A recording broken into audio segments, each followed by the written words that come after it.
ஆறுதல் செய்கிற தேவன் நம்முடைய தேவனாய் இருக்கிறார். பாழாய் போனதை அவர் மறுபடியுமாக கட்டி அதை எழுப்புகிற தேவனாய் இருக்கிறார். விசுவாசிக்கிறீங்களா?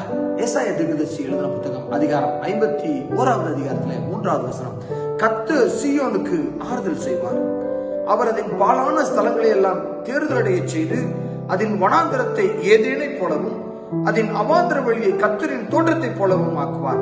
சந்தோஷமும் மகிழ்ச்சியும் துதியும் கீத சத்தமும் அதில் உண்டாயிருக்கும். எல்லாரும் ஒரு ஆமென் சொல்லலாமா? ஆமென். ஆம், கிறிஸ்துவுக்குள் மிகவும் பிரியமானவர்களே, எனக்கு ஆறுதல் செய்கிற தேவன் உங்களுக்கும் அவர் ஆறுதல் செய்கிற தேவனாய் இருக்கிறார். நமக்கு அவர் ஆறுதல் செய்கிற தேவனாய் இருக்கிறார். பாழாய் போன வாழ்க்கையை மறுபடியும் கட்டுகிற தேவனாய் இருக்கிறார். பாழாய் போன சூழ்நிலையை அவர் மறுபடியும் கட்டுகிற தேவனாய் இருக்கிறார். அதை எவ்வாறாக கட்டுவேன் என்று சொல்லி இருக்கிறார்? ஏதேன் தோட்டத்தை போலவும். ஏதேன் தோட்டத்தை போலவும். அங்க என்ன இருக்கும்? சந்தோஷம் இருக்கும், மகிழ்ச்சி இருக்கும், களிப்பு இருக்கும், ஆனந்தம் இருக்கும், அதுல கவலை இருக்காது. எந்நேரமும் ஆண்டவருடைய துதி அங்கே இருக்கும். ஆம், கிறிஸ்துவுக்குள் மிகவும் பிரியமானவர்களே, நம்முடைய வாழ்க்கையை அவர் மாற்றுகிற தேவனாய் இருக்கிறார். என்னுடைய வாழ்க்கை இன்னும் மாறவே இல்லை என்று சொல்லி நீங்க யோசிக்காதீங்க. அவர் ஆறுதல் அளிக்கிற தேவனாய் இருக்கிறார்.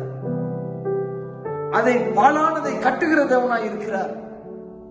அதை மறுபடியும் கட்டி அதே நிலையில் இல்ல, அதை விட உயர்த்தி அவர் ஆறுதல் அளித்து சந்தோஷத்தையும் மகிழ்ச்சியும் புகழ்ச்சியும் துதியையும் அங்கே தருகின்ற தேவனாய் இருக்கிறார். விசுவாசிக்கிறீங்களா?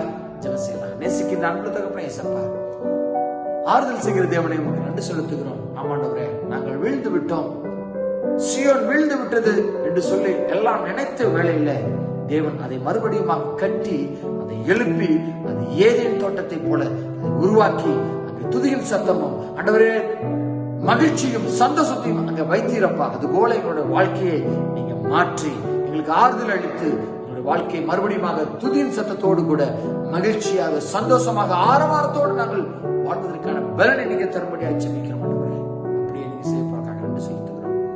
பிள்ளைகளுடைய வாழ்க்கையில மாற்றத்தை உண்டு பண்ணும்படியாக ஜெபிக்கிறோம். முழுவதுமாக எங்களை தாழ்த்துகிறோம்.